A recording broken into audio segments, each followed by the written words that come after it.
Namaskar everyone and welcome to the Gita Satsang. Let us start with the shlokas, with the prarthana.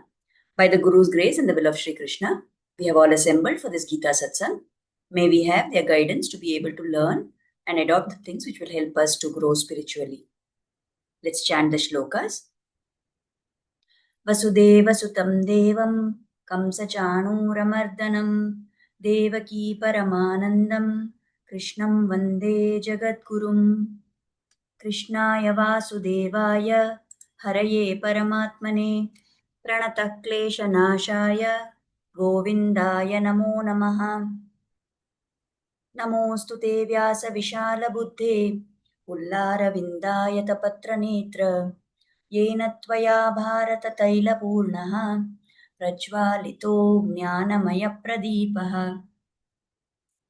रामानुजदयापात्रं ज्ञानवैराग्यभूषणं श्रीमद्वेङ्कटनाथार्यं वन्दे वेदान्तदेशिकं यो नित्यमच्युतपदाम्बुजयुग्मरुक्म व्यामोहतस्तदितराणि तृणाय मेने अस्मद्गुरोर्भगवतोऽस्य दयैकसिन्धोः रामानुजस्य चरणौ शरणं प्रपद्ये. So with prayers at the lotus feet of the Acharyas, let us start our topic for today.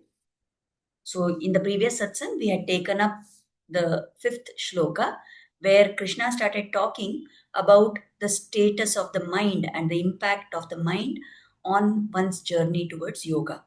So here he continues, and this 6th shloka is a very, very important shloka because it tells us about the dual nature of the mind.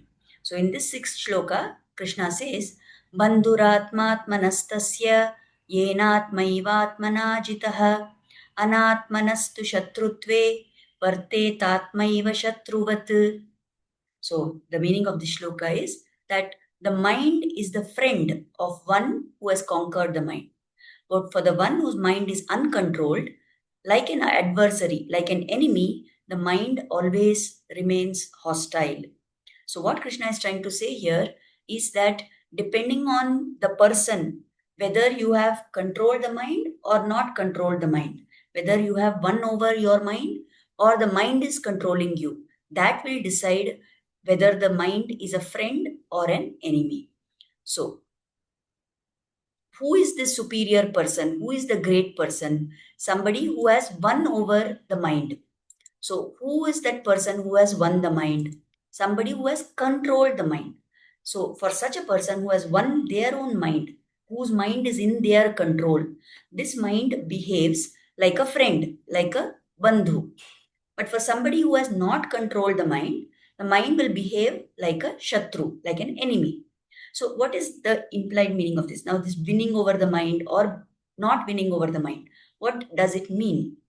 If our mind is such that it is not running behind sense pleasures, anything we see, anything we hear, we are not stimulated by that, we are not always running after pleasures in this world, then it means that we have won over the mind. If we don't get affected by whatever happens in our life, good, bad, victory, defeat, pleasure and sadness, we are not affected by all those things. So our mind, we can say we have won over the mind. But if the mind is constantly running behind the sense pleasures, then we say that the mind is not in our control. Rather, we are like the servant of the mind. So that is the other situation. So in the previous shloka, which was the 5th shloka, and in this 6th shloka, Krishna is talking about the mind. Now, in the next 3 shlokas, 7, 8, and 9, he is going to give an introduction which will set the tone for how yoga abhyasa has to be done. How does one practice yoga? And then from the 10th shloka, he's going to tell about how exactly that yoga should be practiced. So generally we know that any topic, when we are going to talk about that topic, before we take up that topic, we have to give an introduction to it. So in the 10th shloka, he's going to start telling about how to practice yoga. So before that, in the 7th, 8th, and 9th shloka, he's telling that who is the kind of person who is suited for that, and so on. And to get to that stage, now he's telling about the quality of mind of such a person who is going to be the right candidate for practice of yoga. One very important thing to remember here is that nowadays, when we say yoga, most people think that yoga means yogasana, right? But yoga is not yogasana. Asana is just one part of the entire practice of yoga. There is pranayama involved in that, there is meditation involved in that, there are actual steps which are part of the process. The word yoga comes from yuj dhatu. So that means to have unity. Unity with what? To go and have, oneness with the Lord. So that is a very detailed and complicated process. It is not simply the act of sitting in a particular position or holding some particular position for some time, twisting your body into different shapes. That is not what is yoga. So when we say practice of yoga, it means the whole set of activities that somebody has to do to go and reach the Lord. So from 10th shloka is going to tell that. But first he is telling now about how the mind should be and so on. Now, we may think that, okay, winning over the mind, it is not such a simple thing, isn't it? Why is it that every time, how much ever we try, we are not able to win over the mind? Why is it that we become a slave to our mind? Like we may decide many times that I will definitely go to sleep at this time. I will definitely wake up at this time. But when the time comes, we get busy with other things and we don't go to sleep on time. Then when it comes to waking up in the morning, our mind cannot put its control on us and say, now it is time, get up. No, we will say, it's okay, I will start from tomorrow. We will tell some reason like that and we give in to the mind. Just 1 minute, please.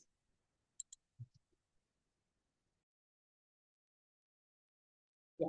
So, as I was saying, when we want to control the mind, we are finding it very difficult. Or let us say we decide that there is something which I must do. Then, when the time comes to do that, we say, it's okay, I will start later. It's okay. So, what if I don't do like that? Or we want to control and, not eat. Like, suppose there is somebody who says, I want, like, doctor has told me not to eat pickle because my BP is high and I should not be eating salty things. Or I should not eat sugar, I should not eat biscuits because I'm having diabetes. But is it very easy to control those things? It's very difficult to control that. We can't control our senses. So all the time we are we are in the clutches of those sense organs, isn't it? So the mind and those senses, they control us.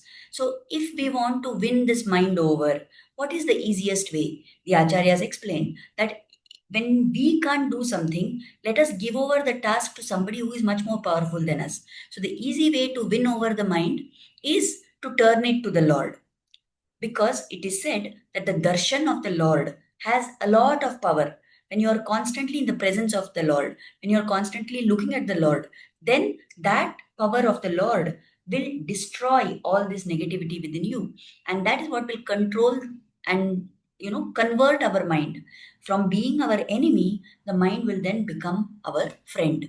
So to tell this example, the acharyas give a story. Like what is told is that there is this place in Tamil Nadu called Nanguneri. In that, there is a temple dedicated to Lord Totadrinathan. So, it is one of the 108 Divya Deshams. It is considered one of the 8 Swayamvyakta Vishnu Kshetras. Like the other 7 are Srirangam, Srimushnam, Tirupati, Saligramam, Naimisharanyam, Pushkaram, and Badrinath. So, these are 7, and along with them, this Totadrinathan temple in Nanguneri is considered one of the Swayam Vyakta Kshetras. So in this place, there is in the Garbhagriha, if you see, this Lord Totadrinatha is there along with Sri Devi and Bhudevi. Now, interestingly, in that place, we see that there are two Apsaras. One is Urvashi and one is Tilottama, who are also present inside the Garbhagriha, and they are doing Chamara Seva. They are fanning the Lord. What is the reason for this? This is very odd because it's not usually seen in all the temples. We have the Lord and his family who is there inside the Garbhagriha. We don't normally see Apsaras present inside the Garbhagriha. What is that? There is a story behind this. So, what happened is that once both these Apsaras, Urvashi and Tilottama, they got into an argument and a fight. Both of them said that I am the better. In this Brahma Satyaloka, this Urvashi got an opportunity to play the Veena. And she was doing that. She was playing the Veena for the pleasure of all the Devas there. When she was doing that, this Tilotama came there and she said, how can you be given the chance to play the veena? I am the supreme musician. I am a bigger musician than you. I'm a bigger expert at the veena than you. So it is my right to play the veena. So Urvashi says, no, who told you that you are better than me? I am only the better one. Like this, when they fight, they are not able to reach any decision. So it seems these two apsaras, they came to take darshan of this Lord. They came in front of this Totadrinathan in Nanguneri. And there they prayed to the Lord, they did tapas, and they wanted the Lord to give them darshan. What was the purpose of them going there and seeking darshan of the Lord? Because they said, let the Lord only decide who among us is more superior. So, with that quarreling mentality, that fighting mentality, they went there. But when they did tapas in that kshetra, and then they had sakshatkara of the Lord, they got darshan of the Lord. The Lord manifested in front of them and he said, what is this? Why you have come? So they said, they forgot what they came there for. They said, oh Lord, we want that always we should have bhakti towards you. Always we should remember your greatness. We should always be praying to you. Please grant us this boon. Both of them. So what happened to both of them? Their mind, which had come filled with hatred for each other, that mind, which was an enemy for them, got converted into a friend. And they forgot what they were fighting about. And they were so blessed by the Lord's darshan that they forgot all that. And they prayed to have bhakti. And they said, we want to always be with you in this kshetra. So the Lord gave them place inside the Garbhagriha itself. Until today, we can see these apsaras doing Chamara Seva in that place. So, what is the purpose of telling this story for this shloka? To say that when our mind behaves like an enemy, it is very dangerous for us. It keeps us in that mood of always quarreling with others, always finding fault with other people, always doing negative things to others, always being in a negative state of mind. But when we put our mind in front of the Lord, when we attach our mind to the Lord, then by the Lord's grace, by the very power of His presence, what happens is all that negativity gets converted into the positive qualities. So that mind, which was an enemy for Tilotama and Urvashi, it became a friend for them. So also for us, when we turn to the Lord, when we attach our mind to the Lord, that is the easiest way we can have of controlling the mind. If we try on our own to control, we can't succeed because we are, always in the state of sukha, dukkha, and going up and down in this world. So we don't have the power to control, but the Lord is the supremely powerful one. So He will definitely be able to convert this enemy of our mind into a mind which is a friend to us. Incidentally, just because I mentioned about this temple, like how we say that in Tirupati, the laddu of the Lord is the famous prasada.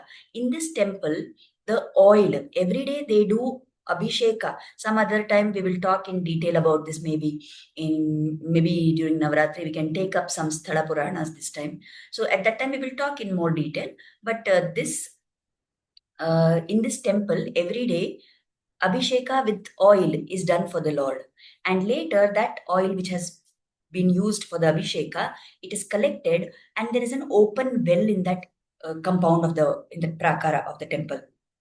And they put all the oil there, and all that oil has collected, isn't it? Now, normally we think that when oil is exposed to the atmosphere and there is sunlight falling on it, there is rainwater falling, it's an open well, there is no closure for that. And normally in these conditions the oil is supposed to get spoiled. We have seen how in our house also, if we leave the oil open for some days, it starts smelling, it gets spoiled, it turns rancid. But the oil in this temple, nothing happens to it.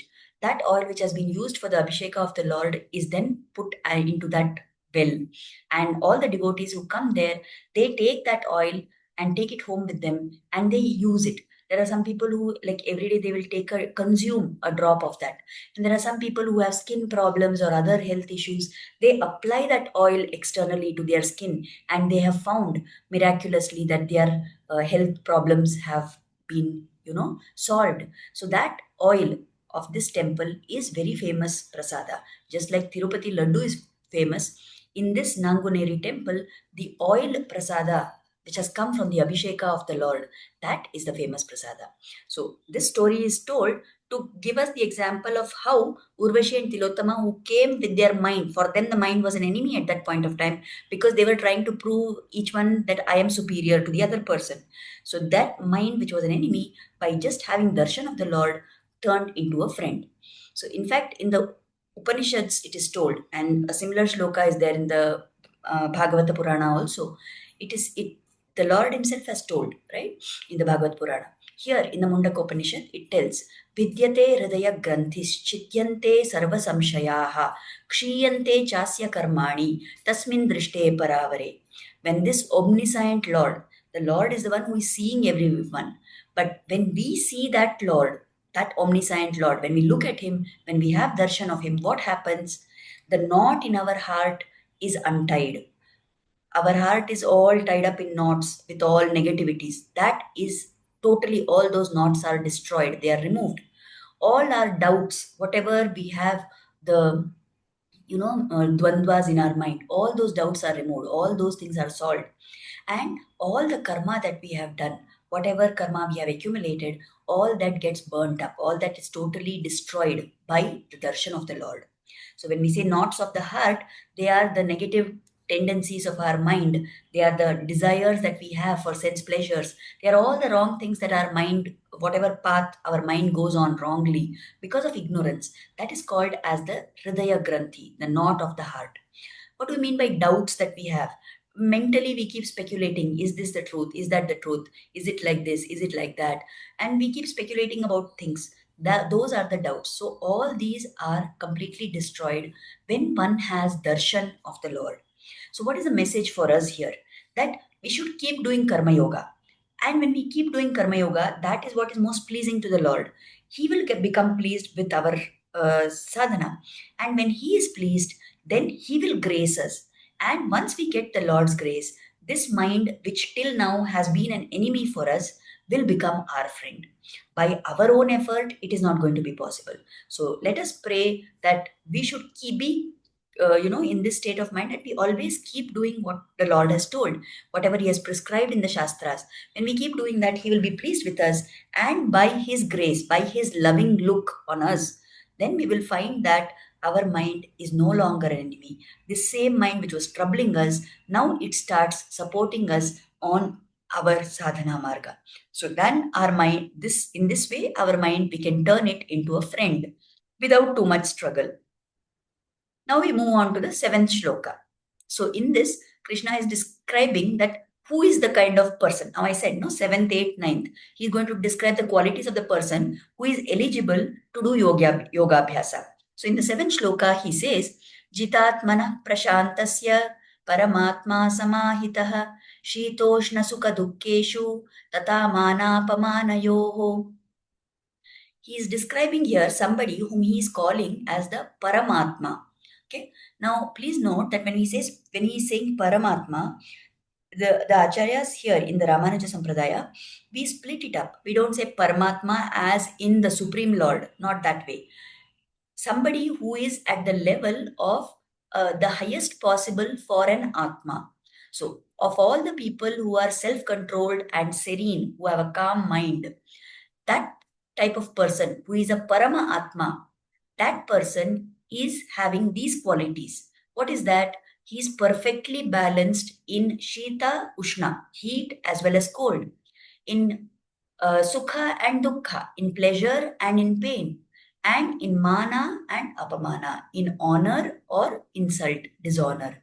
So whatever, now these things which words are used here, Shita, Ushna, Sukha, Dukkha, Mana, Apamana, these are the dvandvas, they are the dualities, they are the two extreme set of conditions, right? So somebody who can be perfectly balanced in either of these, they are not affected, whether it is hot or it is cold, whether something happens to give them sukha or something gives them dukkha, whether the situation is one that causes them joy or pain, whether somebody gives them lot of respect and honor or somebody insults them and totally dishonors them. In all these conditions, they don't get affected. So when something is to their liking, they are not excited about it. When something is to their dislike, then they don't get angry or irritated or feel depressed about that. So that balanced state of mind somebody who has is only the person who has self control, and that kind of a person is called as the Param Atma. So the one who is perfectly balanced in all these things. What do we mean by perfectly balanced? That means for such a person, see, in the previous shloka we talked about the mind being going from the stage of enemy to friend. So when that mind is a friend, then what happens to that mind? It is no longer subjected to any kind of vikara. Vikara means distortion or undesirable kind of a change in the mind. So if somebody's mind is going to keep on changing all the time, right? When the mind is like an enemy, then it keeps undergoing vikara. But when once the mind has become a friend, then that mind does not undergo any distortion. It does not undergo any vikara. And such a person who is even-minded, such a person will have complete control of all the external senses. Such a person will always be thinking of Atma Swarupa. Such a person is not bothered about mundane things that happen around him in the world. He is not affected by anything that happens in his Laukika life. He is able to see everything as the will of the Lord. And such a kind of person is called as Param Atma. So, according to the terminology used in the Sri Vaishnava Sampradaya, for this shloka, when they say just Atma, it is referring to somebody who is just a normal person living their normal life, who has not yet turned to the path of Karma Yoga. Somebody who is at the next level, someone who has just started doing Karma Yoga, will be called as a Para Atma, somebody who is superior to just the Atma.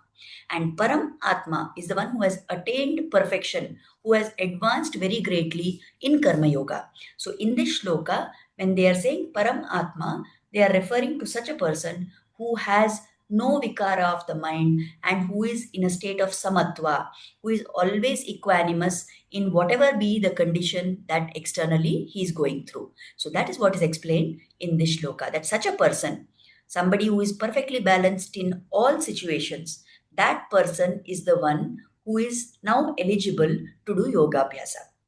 The eighth shloka, Krishna explains further some more qualities he's telling about who is eligible to do yoga abhyasa.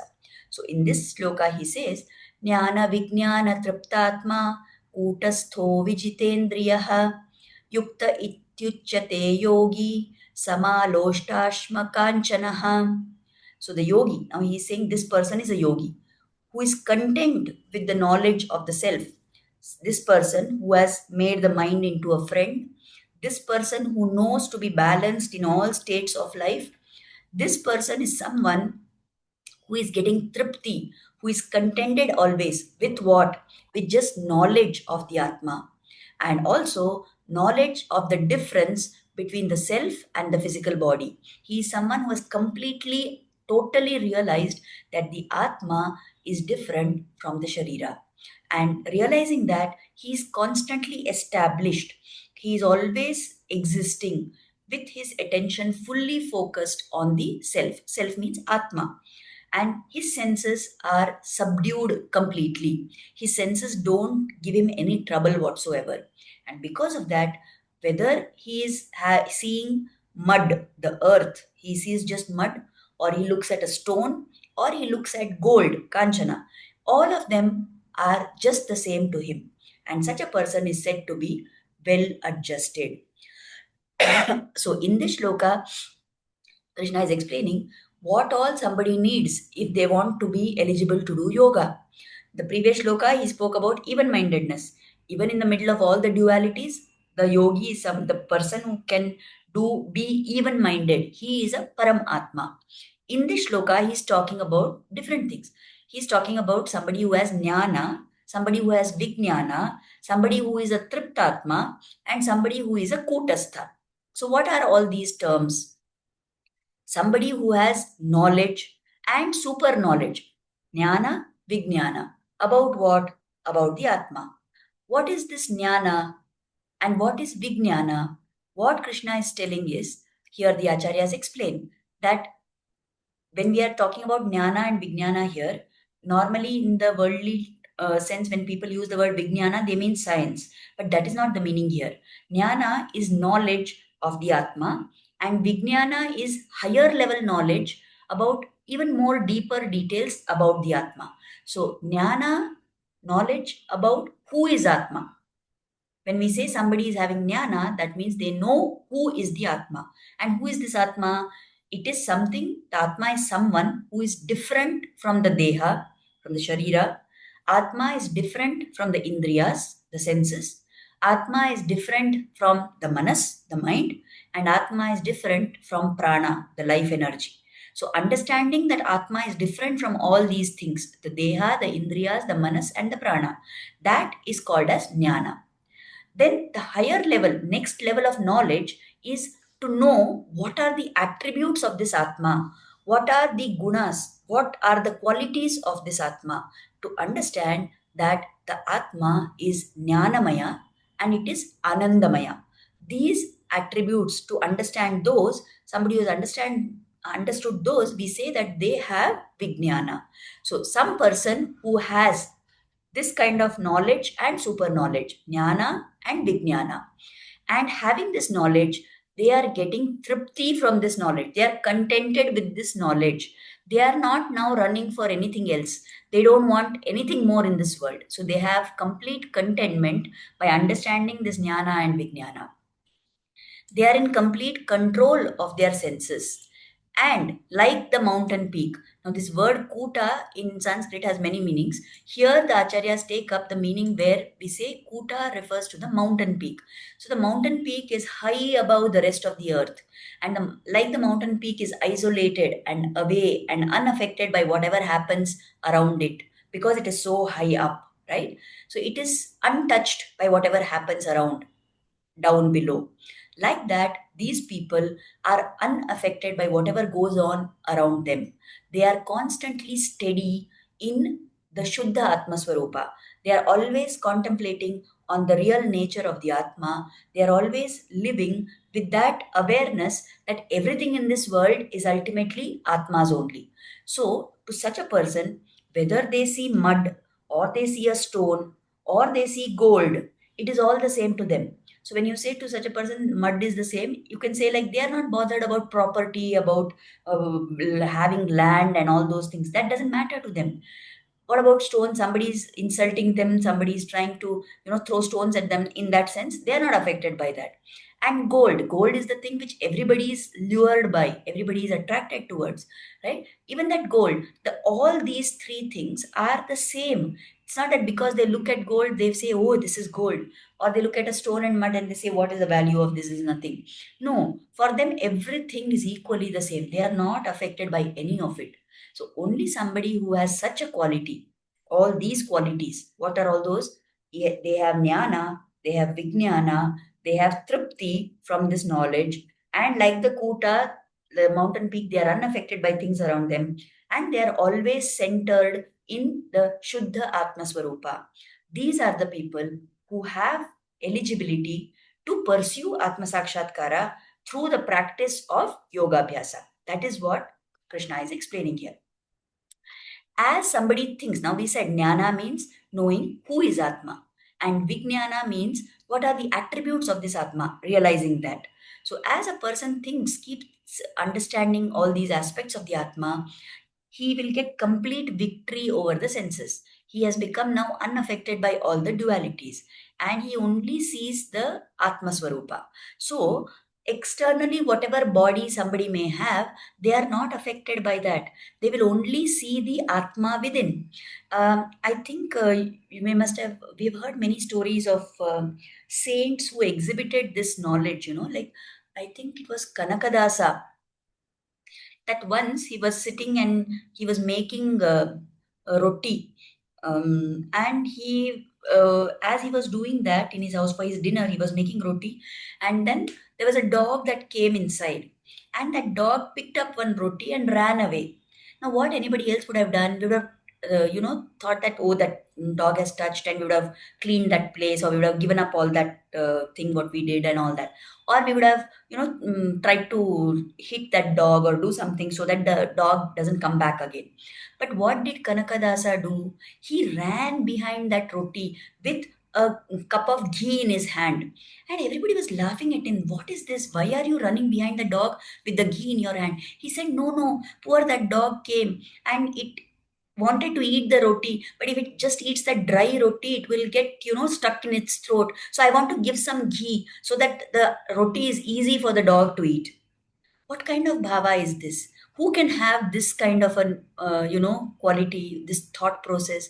Only somebody who sees not that that is a dog. That dog is the body, it's the external body, but the atma within is the same atma. It is the atma, just like I have an atma, there is an atma inside that dog. So that kind of supreme compassion that they have, right? So that is only possible for someone who is at that exalted state where they are only located in the Atma Swarupa. So these kind of qualities enable people to be able to do proper yoga abhyasa. So that is what is the quality of such a person. That is what Krishna is explaining here. So we know another example that when Shuka was, 16 years of age, he is the son of Vedavyasa. Now, Shuka didn't want to have anything to do with this world, and he was a supremely realized soul, right? And he was born to Vedavyasa. Now, Vedavyasa had lot of hopes for Shuka to achieve great things in spreading jnana, just like Vedavyasa had done so much to contribute to society, to the spiritual knowledge of our Sanatana Dharma. He wanted Shuka also to continue in that path. But this Shuka was not interested in anything. He said, I don't want to have anything to do with this world. And he said, I give up all this. And he renounced all that and he started walking away. And Vedavyasa, see, Vedavyasa is also, he is an Amshavatara of the Lord. He is such a realized soul. And yet, he went running behind Shuka, calling out, oh Shuka, oh my son, please come back, please come back. He started running in the forest, calling out like that. And when he ran behind Shuka, calling out like that, Shuka didn't reply. Shuka didn't stop. He just continued walking. But all the trees in that forest, all the animals in that forest, all the birds in that forest, they started calling out, saying, oh father, did you call out to me? Oh father, did you call out to me? What is this strange phenomenon? How can the tree and the animals and the birds say Vedavyasa is their father? And why they are replying, why Shuka is not talking, why they are replying? What it indicates is that Shuka had attained this level of where he could see the Atma of everything. And he did not feel any difference between him and the tree. There was no difference between Shuka and the animal in the forest. There was no difference between Shuka and the bird in the forest.